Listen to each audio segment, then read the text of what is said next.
Everybody, I hope you're doing well. Welcome back to another video with your boy Serge. And today, I just want to talk about how Nintendo is being scummy with their Pokemon IP, right? And I'll explain why in a bit. So, if you guys don't know, right, next week is the 30th anniversary of Pokemon. And I can't believe I'm as old as the Pokemon franchise.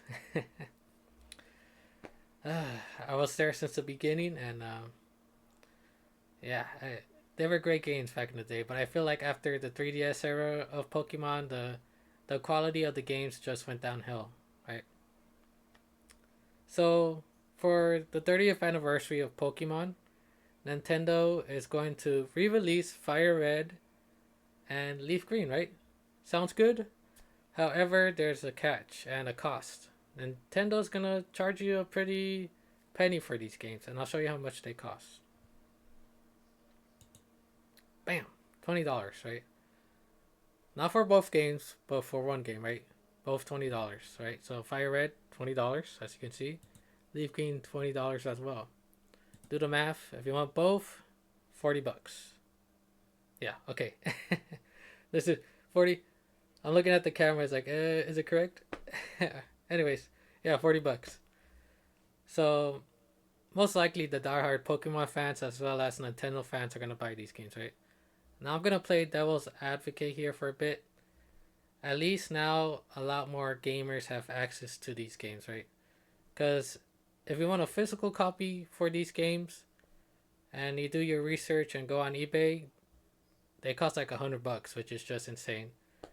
So yeah, I will say it's great that Nintendo is re-releasing these games and giving gamers an opportunity to play or replay these games again, right? However, it's not worth the $20 price tag, right? The least Nintendo could have done is at least charge you, not charge you, but pardon me, let me rephrase that.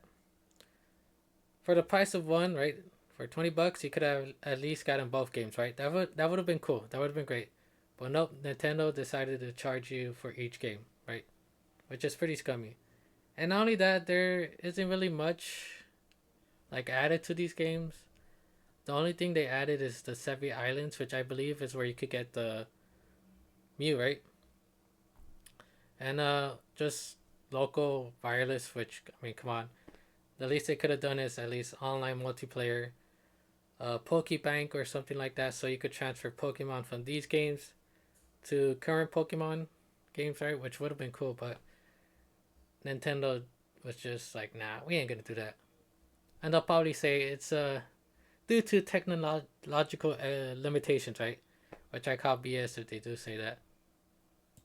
But yeah, man, it's not worth it because you could also emulate these games for free, right? On your cell phone, on your computer, and they have mods for those emulations as well, right? To like change up the gameplay, right? If you want to add the mods. Not only that, if you think about it, right? Nintendo also has a Nintendo Switch Online membership. They got the virtual consoles, right? Depending on which version you get more access to the virtual console library, right?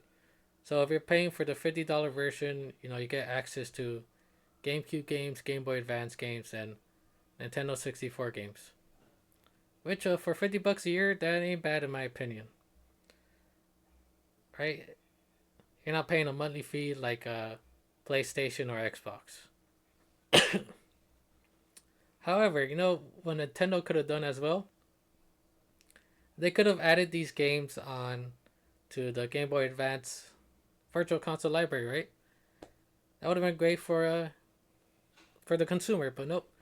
Nintendo was all like, we ain't gonna make that much money doing that, so let's separate the games from the Virtual Console library, right? Which sucks. Alrighty, on to part 2 of how Nintendo's being scummy with the Pokemon IP right now.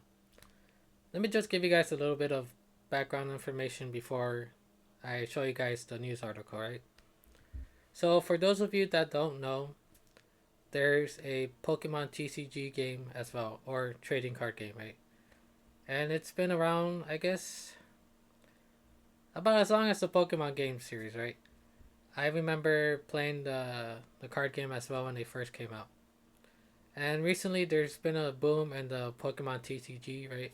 Pokemon cards have become valuable, and as a result, you got people lining up at Walmart's, Targets, or their local stores just to get their hands on Pokemon products and resell them for insane prices, right? And I'll give you guys an example of how outrageous these Pokemon cards could go for. And it involves everybody's favorite YouTuber, Logan Paul. I hate this guy, man. He's I play other TCGs and he's trying to ruin other TCGs as well. But specifically, he's run the Pokemon TCG in my opinion, right? So as you can tell by that headline, that the Pokemon Illustrator card that he's holding, he sold that for 16.5 million. Now that just shows you how profitable Pokemon cards could be, right? So as a result, you know, there's gonna be a lot of people, let's just say, doing unfavorable things in order to get their hands on Pokemon cards, right? Specifically, they're gonna do criminal activities like commit robberies. I'm not joking. You can look up videos online, right, of people doing smash and grabs at trading card stores for Pokemon cards, right? Which is sad and just insane. But moving on to the main article, Nintendo, right? They basically warned a Pokemon card shop to change its name after they were robbed. So you know how very protective Nintendo is with their IP, right? So basically, they message these guys saying, "Hey, we're gonna need you to change your name as well as your logo." Right, as you can see here, as it says in the article. So here's their new logo and name, Trainer Core, right? And I have a picture of their old logo as well, Pokecourt, and it's a picture of a Pokeball, right? I like it. You know, I don't see no problem with it, but obviously Nintendo saw a problem with it, and it just feels like they were kicking what's the phrase? What's the phrase? I can't believe I forget it. They were kicking this card shop while they were down, right? Because it sucks. See, believe it or not, this card shop got robbed more than 100K in Pokemon merchandise, which is just insane. And I really feel bad for these guys, right? But yeah, man, Nintendo, they're just being really scummy with the Pokemon IP, charging you,